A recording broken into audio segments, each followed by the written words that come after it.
Uh, okay, so I'm going to go like three different places with this talk. So just, I don't know where we'll end up, but I know where we're headed.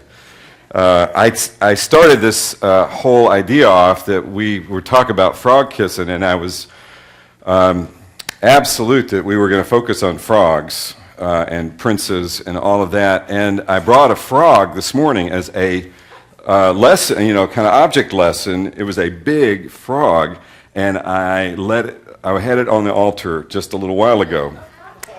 And so you might want to look around and see that you don't squish the frog. I want to suggest that there's a lot of stuff inside of us that we sometimes want to reject, and there's a lot of stuff in the culture that we want to reject, and we don't want to pay attention to. We see it as the stuff that kind of makes things hard for us or bad for us, or the stuff that we want to judge. We live in a world that is very dualistic, that sees everything in a black and white, right and wrong kind of way. And I think in many ways, the 11/11 celebration will tend to move a little beyond that. We tend to not want to just kind of conform to this idea that everything is something that fits into this tree of the knowledge of good and evil duality, but that perhaps the great spiritual leaders of history, of the world, we're continually trying to invite us to look beyond that temptation, a non-dualistic way of seeing life that understands journey, and that your path and my path all have a certain rhythm, and often the things that you might think of as being the bad stuff is simply the stuff that's part of the journey to move us in the only direction our soul can move. I see this all the time. I mean all the time in doing counseling, because I see people who have lived for years under a veil of shame and guilt about a choice they made, or a lack of choice they made, or some experience that they saw as the big mistake of their life. And after only a little bit of time of kind of pulling at those experiences and what context they were in, and where did that happen before in their life, and where did it begin, we begin to see that patterns had developed in their life that had to lead to that had to have that experience, that this mistake was their only way of dealing with something, or moving through something, or making any kind of real change. Judgment, it says in the Bible, is not something we should be really good at. It's something we're not really supposed to be, because we have a tendency to want to rush to judgment, not just with others, but with ourselves.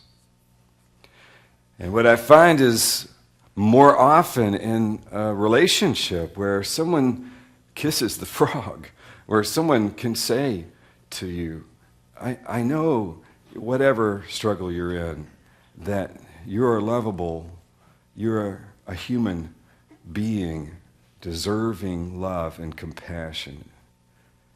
That in that kind of container of that kind of relationship, people often discover transformative processes that bring out in them the prince from the frog.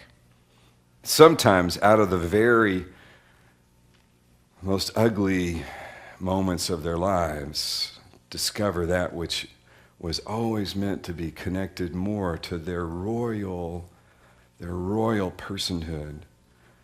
As we talked about last week, our creativity, what we are creating in our lives, is probably the thing that should connect us the most to our sense of being a child of God, because to be a child of God is to co-create, to allow that creative source of life to flow through us and to participate in the ongoing creation that has never ended, much less has it not been 7 days. that creation is an ongoing experience of continual creativity that flows through us when we don't allow it to become blocked up, which is probably our greatest sin. It's funny, I look at the faith sometimes. I look at Christianity sometimes, and I think transformation sometimes seems like it takes so long. That's been my experience. You know, back before, let's say, 1,000 years ago, when stories were told of inspiration and meaning, they would always be told, as they are today, with an expression that brought in the cosmology of the people telling the story. If you don't believe that, look in just the book of Genesis and you'll see stories. You'll see stories in which the Babylonian creation myth has slipped into the Hebrew story in the way the dome of above and the dome below, it's the same cosmology that predates the Hebrew people. That cosmology of 4,000 or 5,000 years ago is not the cosmology today. But we still go back to the stories. And we should. But sometimes I wonder if we're going back to them for the wrong reasons and looking at them through the wrong lens.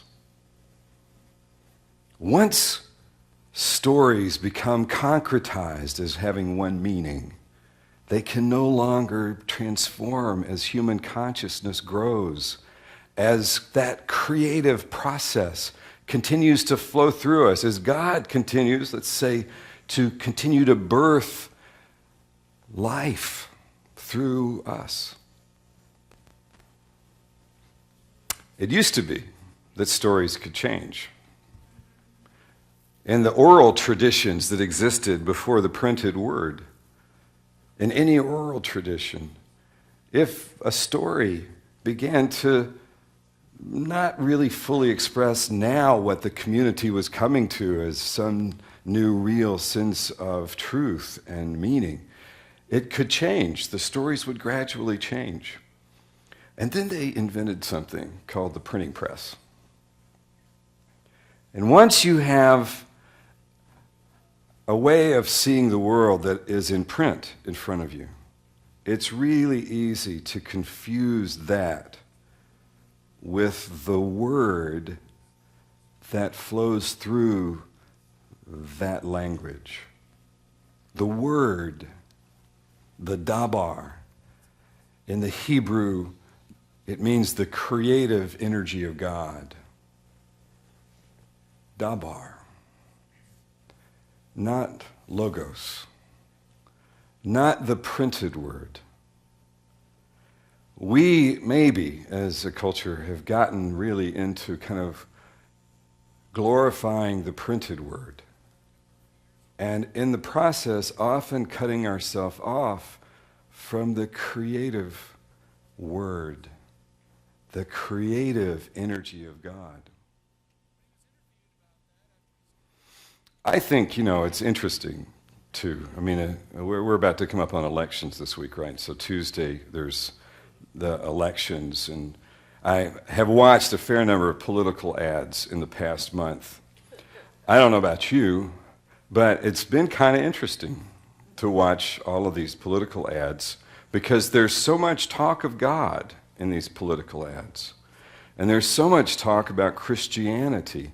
And I suppose I should be pretty happy about that, but I don't feel happy about that because I'm going to tell you, I keep wondering what would happen if Jesus was running for these offices.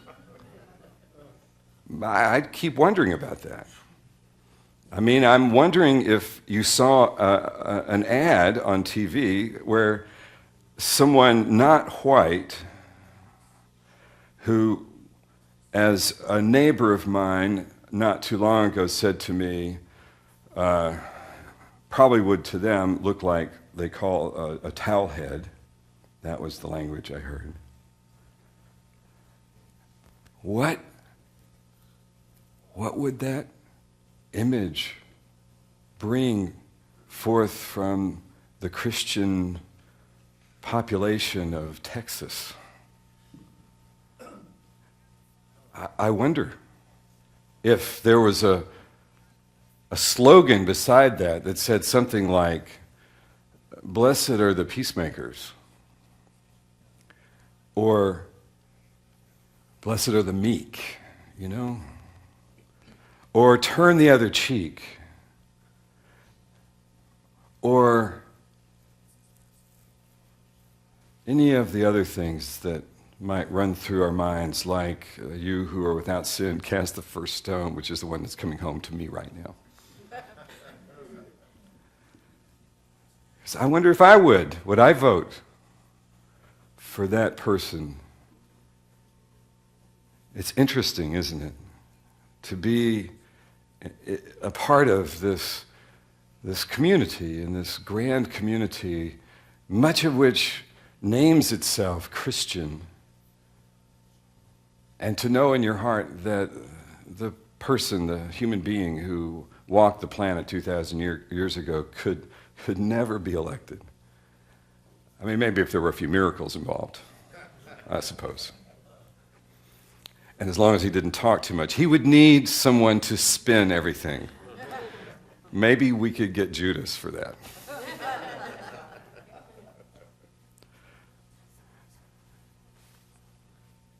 When Jesus was at a point where he thought it was time for more people to kind of get the message, he drew all of these people together, not just 12, many more. And he said, "I want you to go out. I want you to share this message. I want you to go out and talk to people. I want you to go to their homes."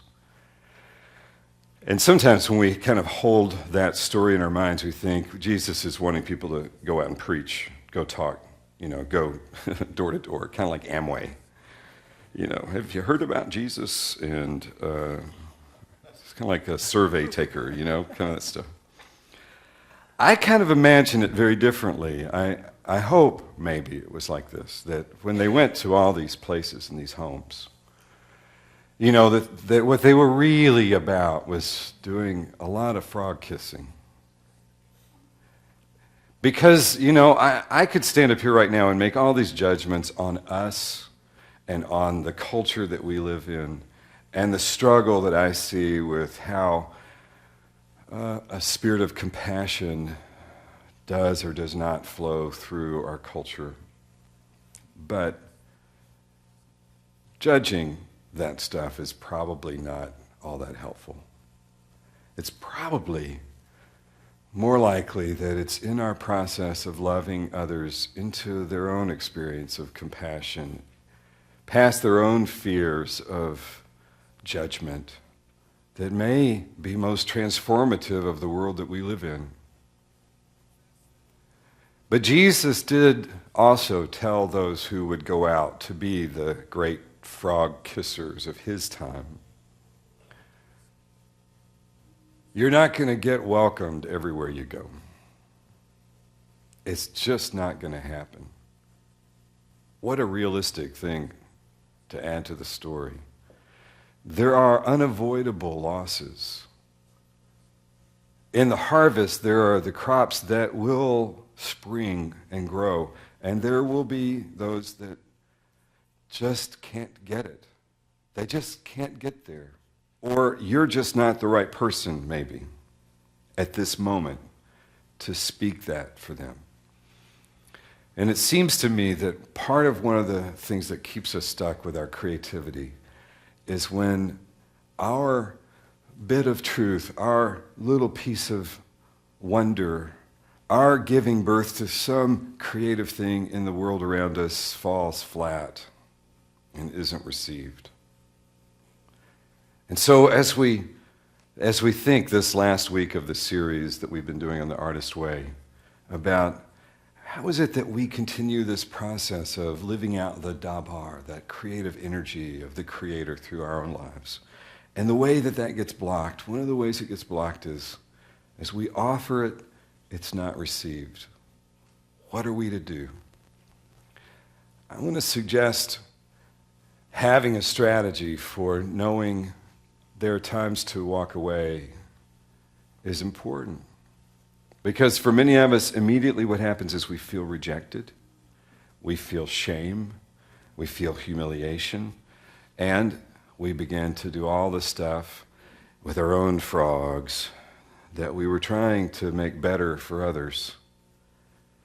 I've watched so many people get jobs where they were going to make a big change in the world. They were going to make a big difference in the community, and not everybody wanted to hear what they had to say. And it became overwhelming, the sense of humiliation and loss. Maybe the genius that was a part of Jesus' ministry was to know something about how to spread the seeds, share with anybody who was ready and interested, but not get caught up in the losses. To know everybody's on their own journey. I'm not going to make those judgments. I need to just be open to your journey is your journey, mine is mine, others are theirs. Angelus Arian once said, there's only 4 things to do in life.